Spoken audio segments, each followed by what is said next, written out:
Hello, good day mga boss. Joy ulit ng DIY Rips. So, may share lang ako sa inyo, no? Yan. So, bumili tayo ng Ayoto Eyeline. Yan, Eyeline. So, ang normal function kasi ng Ayoto Eyeline is yung running lights, tapos yung signal lights, yung magsisignal ka. Kaya kung mapapansin nyo, no? Yung number of wire, may red para sa positive supply, may black para sa negative supply. Yan, pagka na-supplyan tong dalawang to, magra-running lights na kayo. Kulay green para sa signal and yellow para sa signal. Yan. Siyempre kailangan dalawa yung signal natin, isang left, isang right. So ayan yung common na alam nung tao, no, pagkadating dito sa mga eyeline. Pero karamihan kasi ng module, RGB module is complete ito. So hindi alam yan nung lahat, ano. Complete function ito. So ano yung sinasabi natin na complete function? Meron yung reverse function and meron brake function. So, ang alam lang kasi natin, running lights at saka signal function.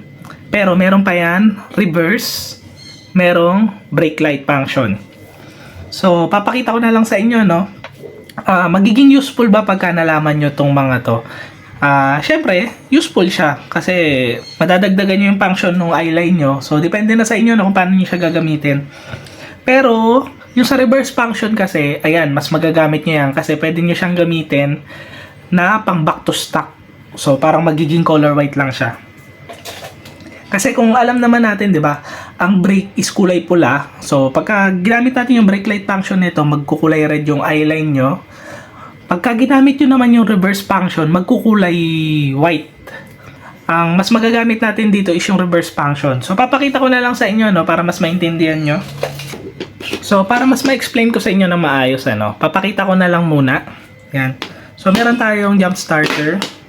So, yung negative niya, lagyan muna natin ng negative supply. Yan.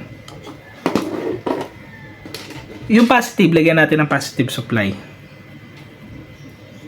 So, may nakaabang na ako dito na extra wire, ano, yan. Para magkaroon tayo ng positive supply doon sa mga function na susubukan natin. Yan. So, gumana na yung eyeline natin. Yan. So, testing muna natin yung signal light function. Yung kulay green muna. Yan. Tignan nyo itong isa nagsisignal. Yung isa naka-running lights pa rin. So, tanggalin natin yung kulay green. Ito naman kulay dilaw yung i-testing natin. Yan. Ito naman kabila yung nagsisignal. Yan. So, ano yung sinasabi natin na brake light function at saka reverse function? Need yung buksan yung pinaka-module. Ito. Tapos, tanggalin nyo yung nilagay nilang kulay puting cover. Yan. Parang insulator din kasi ang kulay puti na yan para maging waterproof yung module nyo. Pagka tinanggal nyo yung mga yon, makakakita kayo ng, ayan o, meron pang dalawang terminal na walang hinang. So, isa dyan para sa brake light function, yung isa para sa reverse function.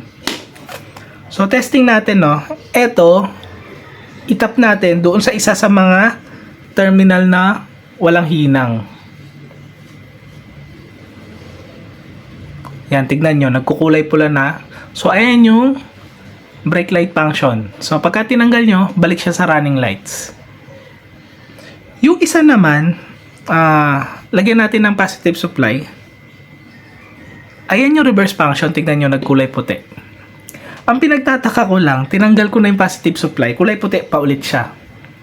So, kailangan paulit natin itap para bumalik sa running light. Yan. Ayun lang yung medyo nakakalito dito. Dapat kapareha siya ng function ng brake light. Pagka nasupplyan ng positive, magbe-brake. Pagka natanggal yung positive, balik dapat sa running lights. Pero pagdating kasi doon sa reverse function, medyo kakaiba siya. Sinupplyan mo ng positive, nagre-reverse, nagiging kulay puti.